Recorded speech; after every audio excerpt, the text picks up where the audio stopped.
Hello and welcome to the Cheap Artist Challenge. So today I'm going to be drawing with Crayola watercolors, a free pencil I found, a pen I stole from my sister's work, paintbrushes from a local thrift store, and the cheapest paper I've ever seen on the market. This paper is bee inspired watercolor paper. I got this at Walmart for $10 for 2 packs, so that's 100 sheets for $10, or 1 sheet of paper for 10 cents. So this challenge is really just my commentary on, oh, you're so talented, or oh, I could never draw that, I can barely draw a stick figure, yada yada, you know, the classical I'm not an artist. And this challenge is really meant to show you that sure you can. New sketch. This is the sketch I wound up going with. I'll talk more on her in a minute. But this challenge started when a couple of my friends, you know, over the years, oh, you're so talented, oh, blah blah blah. And it's like, you can draw too. I promise you can.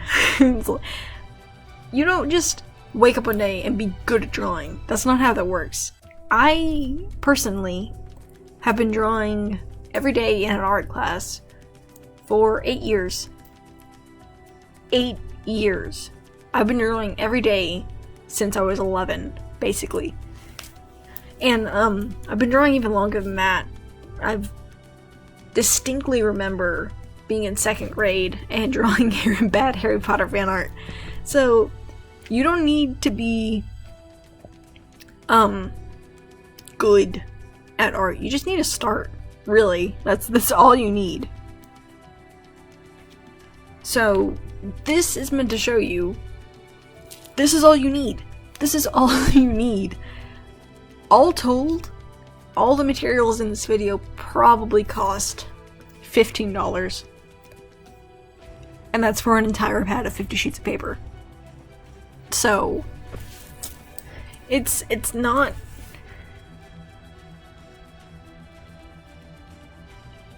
about talent. That is not what art is meant to be. Art is meant to be something fun to express yourself, some way to get ideas onto a paper, some way to get a story onto a paper, which is personally my favorite. I love telling stories with my art, or just giving you a little snapshot of some character I made up. But really, art is just about starting. That's how you get good at art. You start. That is it.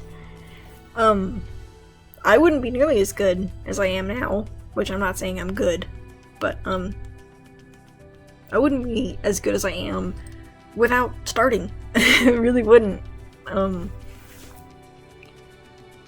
So yeah, it's less about talent and it's more about time. You have to put in the time. You have to actively work towards something to get good at it. You're not just gonna, oop, I woke up and I sneezed and I'm good at art. I woke up and like tripped over Rembrandt and oh my god, it's mine now. It's not how it works. It's really not. I wish it was. That'd be so easy. That little transition, I drew the wrong hand on the wrong arm. I drew her left hand on her right arm, so yeah. Anyway, ran over. Yeah, this challenge is just meant to show you only need the bare minimum. So I'm using, I already mentioned Crayola watercolors, which I got a 16 set, which were $3, but you can get the 8 count, which are like $1.50. Some paintbrushes I paid 50 cents for at a thrift store, a pencil I found in my kit, and a pen I stole from a hotel or like my sister's work or something. I don't know. Just a regular ballpoint pen. You just saw me point to an orange paint. Don't do that. Not with these paints. Normally, with the paints I normally use, I use orange for peach-based skin tones. You can't do that with this set of paints, apparently. It just turns out orange. I'm definitely gonna need some more practice with that. But, Yeah, these paints are actually surprisingly pleasant to work with. There's a bit of a learning curve. They don't blend the best. You definitely can get good blends though if you're patient. There I am, desperately trying to flick eraser shavings out of the paint because I didn't wipe down my paper good enough. I do cheat a couple times in this challenge. I do use a kneaded eraser, which I've had for about 3 years. A jelly roll, and a white paint pen. But I assure you, because I'm a cheap person, those are all the cheapest materials on the market. Like, I do my research. I don't like to spend money on things when I could get something just as good for cheaper. So, the kneaded eraser I paid like maybe $2 for it. It was probably on sale. Again, it's old enough for it to have paid for itself many times over. The jelly roll pens, they're not expensive art material wise. I've had one since I first started drawing, basically, like getting into it. And the paint pens, you can find cheap white paint pens basically anywhere. So yeah, kind of cheated, but I couldn't not add shiny white. I like highlights. It's like my favorite part. But yeah, this piece came together really nicely. I'm really proud of it, considering the constraints I had myself under. If you're wondering why I'm putting on so much blush, it's because all of my characters must look like they just came out of a Kleenex commercial. I don't make the rules. I just love super blushy faces. It just makes me happy and I like to paint them. So that's how they get painted. I don't make the rules. I tried a new method of rendering hair here, because I hate rendering hair with a passion. I'm not mad at it. I'm not entirely happy with it either. You know, it's okay. I go back in and add some darker tones in a minute. But, I am really proud of her face and her blushing. It came out really cute. You might think to yourself, well, oh, that paper looks terrible, looks so textured and chunky and blocky and stuff. That's just the way it looks when it's wet. I promise you, it dries a lot smoother. This paper compared to, like, Strathmore or, like, Winsor & Newton or even Artist Loft, it's very comparable. It is cheaper, and it does have a bit of a learning curve. Your colors definitely look blotchy when you put them down, but they dry a lot flatter, I promise. But yeah, this paper is... I don't know if, like, my Walmart made a mistake or something, but when I bought it, there were 2 packs sandwiched together in cling wrap with 1 barcode on the outside. And I scanned the barcode and it said, 2-pack of watercolor paper, $10. 100 sheets of watercolor paper for $10. So I'm like, you bet your butt I'm buying that. So I'm set on watercolor paper for the foreseeable 500 years. Yeah, I have a lot of paper now. It's pretty good for being Walmart paper. But, yeah, the real kicker about this paper is it's 10 cents a sheet. If you buy it in the 2-pack, it's 10 cents. Even if you don't, it's 50 cents a sheet. It's really cheap. The paper I normally use is either Artist Loft or Master Touch. It's the blue stuff from Hobby Lobby. And, it is $14 for 10 sheets, I think. So, it's more expensive, but it's very comparable.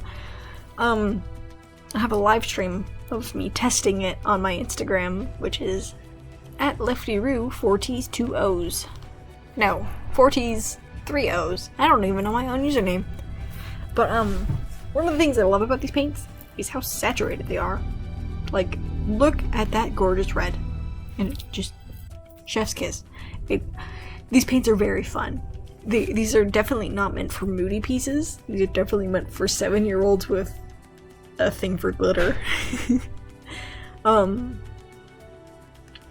Yeah, one of the things I touched on earlier is my setup. I apologize for my horrible cramp setup. I'm at college. I'm in a dorm room. I do not have a good setup. That white half dome you see at the bottom is a lamp that my camera is balanced on, that my phone is balanced on. I will stretch my charger from the end of my bed all the way over to my desk because there's no outlet on that wall. So, yeah, it's a very precarious setup. My phone falls over all the time. I need, if I'm gonna do more of these, to invest in a actual tripod or something. And a better lighting source. You'll see in a little bit, you'll get to see my lighting source, which is one of those, like stick book lights you get from like the book fair so you can read at night and not wake up your entire house. It's one of those. It's one of those with a piece of paper towel over it so it diffuses the light a little bit. So yeah, my setup is definitely not a good studio. I do go off screen a little bit off to the left. Here's the new day, and this pen was a struggle. This pen, it's decent. Sometimes it would want to work, and sometimes it would want to just not. And I think what it is when it's on the kind of plasticky paint, it will roll decently. And when it's on just paper, it will roll decently. But when it's on both, or on a really shallow bit of paint, it does not want to move at all. So you can see I'm struggling on the sand for a little bit because I just give up apparently because I got frustrated. But yeah, it just doesn't want to work in some spots, which that's part of the challenge. You gotta you work with the not best supplies. Yeah, get not the best results. Overall, I liked inking with this pen. I would have liked to be able to put it down before I painted, but when I do the background, it very much is water soluble because it moved. So yeah, I'm glad I didn't, because that would have been a nightmare. But I like how the line art came out. It's very kind of sketchy, which the whole painting kind of has a sketchy feel, which I really like. Oh, you can see there on the cape, there's a hole where I stuck my thumb in it. Oops. I wondered how they got red thumbprints. There's red thumbprints all along the bottom that you can't see. I'm like, where did this come from? I did not stick my thumb in the paint. Apparently I did. Oops. I think I covered that up with highlights later. I didn't notice that until now. That's weird. But, I don't remember what I was talking about. Line art, I think. I like how this piece came out. It's very light, it's very sketchy, it's very... I did this in a hurry-ish, and I really like that. I've been trying to be more, or rather, be less deliberate with my lines and try to make things look a little more flowy, a little more movement-y. Like, this is a captured moment of someone doing something rather than this is someone in a pose. Like, like the photos people take. Like, they're laughing and they're smiling and they're moving. I forget what those are called. But I want my art to look more like that, unless like someone is posed doing something. So I want it to be more natural. Here you see me pull out my white paint pen. I don't remember how much I paid for these pens. It was like 15, 18 bucks, so, and like 24 pens. So they're not expensive. They're not. I bought these because I didn't want to pay $50 for 6 Posca pens. They're good little pens. I like them. I love highlighting things. I really, really do. It's like my favorite part of any drawing. You'll see this is not the end of the white pen. it comes back. But for now, we're gonna work on the background, which you can't see most of. Oh, there you can see in the top right corner the lights moved. That means I've changed clips. Yeah, it's literally just a pen clip. Like I think my dad might have used it to like prop up and look at things when he was working on like computers and stuff, which hopefully he doesn't need it because I have it now. But yeah, one of the things I notice a lot about my art is when I don't know what I want to do for the background, I make it blue. So yeah, this piece is no different. I make it blue just because it's easy and I like blue. I really like what I did with the background.